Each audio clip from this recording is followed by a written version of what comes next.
J'ai pu transposer cette différenciation familiale dans mon milieu professionnel et j'ai enfin pris conscience que j'existais, que j'avais un certain potentiel, ce qui m'a permis aussi d'aller à la rencontre des autres, m'expliquer avec eux, être à la recherche finalement de relations professionnelles équilibrantes. Le plan d'action permet aussi d'écrire des choses qu'on veut, dont on sait qu'elles seraient bonnes pour nous, mais qu'on n'a pas vraiment formulées et encore moins décidé. Et dans mon cas, ça a été dans le cadre de ma famille, hein, j'ai expliqué tout à l'heure cet environnement avec beaucoup de gens, avec une structure assez rigide. Il y a un certain nombre de ponts qu'il fallait poser dans ma famille, qu'on a identifié ensemble et qu'on a écrit. Et j'étais d'accord, même avant, hein, il n'y a pas de... Mais j'aurais déjà eu du mal à l'écrire tout seul, et j'aurais eu encore plus de mal à le faire, à décrocher mon téléphone ou à écrire une lettre. Et donc il y a un certain nombre de propos avec ma mère d'un côté, avec mes deux frères aînés de l'autre. On a décidé des démarches, de se voir et de se dire ça.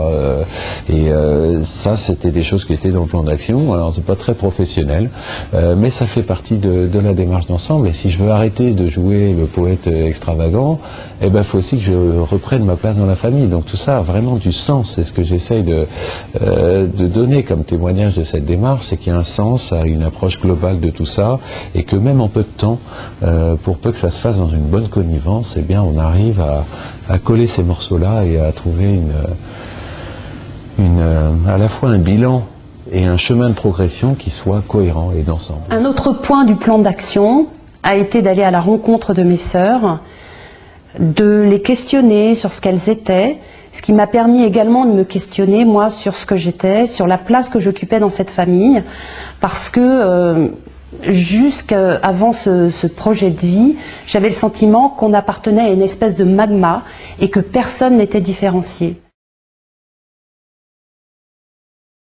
Je me suis rendu compte de mes priorités. J'ai en fait eu l'envie et le fort désir de prendre ma place. Je trouvais finalement réponse à la première attente pour laquelle j'étais venue voir Fabienne, c'était trouver ma place. Je n'avais plus ma place. Et là, j'ai trouvé ma place tout simplement en choisissant ma vie, en choisissant de rompre avec les anciens schémas dans lesquels j'étais, familiaux principalement, pour créer mes nouveaux comportements, ma vie à moi, sans me sentir fautive ou coupable ou responsable par rapport à des personnes que je pourrais froisser éventuellement, qui pour certaines ne m'ont plus reconnue dans certains de mes comportements. Mais c'était à ce prix-là que j'ai pu enfin prendre ma vie en main. Cette révélation, je peux aussi la dupliquer dans le monde professionnel, dans mon métier, puisque j'ai toujours eu la sensation de ne pas avoir été utilisée à bon escient par mes employeurs. Je parle différentes langues, dont une langue rare, j'ai énormément voyagé, j'ai une connaissance culturelle des différents pays, que ce soit asiatique, Amérique latine, États-Unis, Europe, différentes connaissances, expertise commerciale bien évidemment.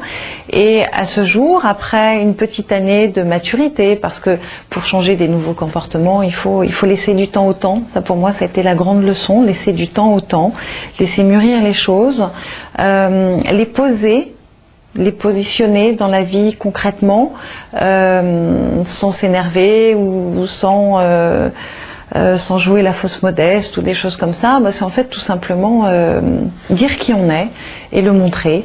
Et on a un retour véritable qui est indéniable. Et pour moi, ça a été maintenant une nouvelle mission avec plus de responsabilités et qui va m'amener à développer vraiment tout le potentiel de toutes les facettes que je sais faire.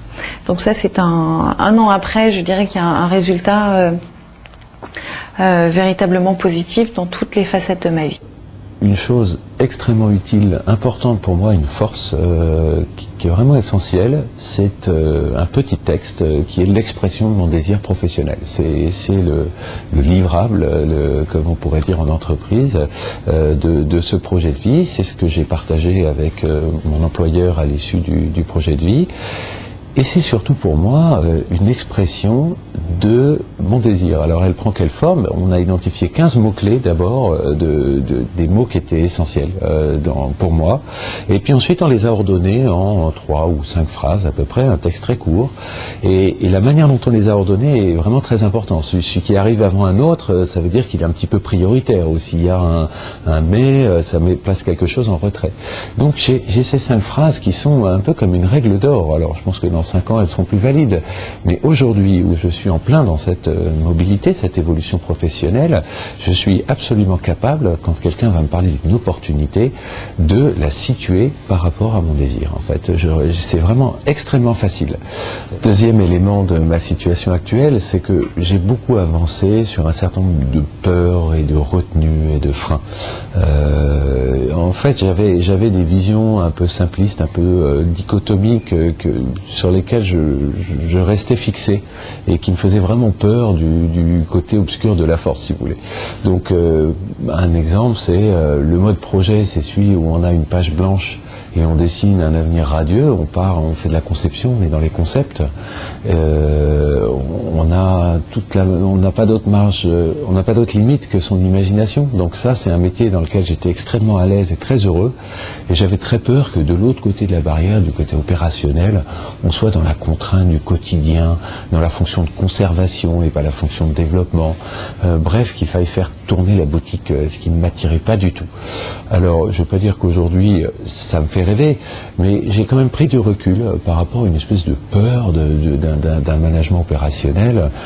J'ai du recul par rapport à ça. Je suis moins crispé à l'idée de gérer des opérations et de faire tourner une boutique. Aujourd'hui, j'ai intégré un grand projet de recherche. C'est un projet antipelliculaire qui est devenu un axe prioritaire chez L'Oréal.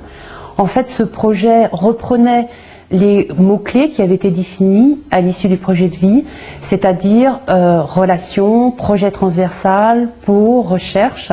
Aujourd'hui, j'ai plus du tout envie de fuir de L'Oréal et je me sens très bien dans mon environnement.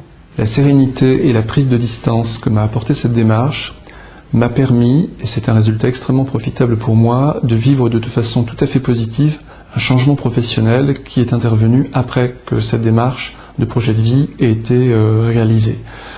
Ce changement professionnel était inopiné, brutal, non préparé, et j'ai pu en faire une opportunité grâce aux leviers et aux mécanismes d'action qui ont été définis à l'occasion de cette démarche.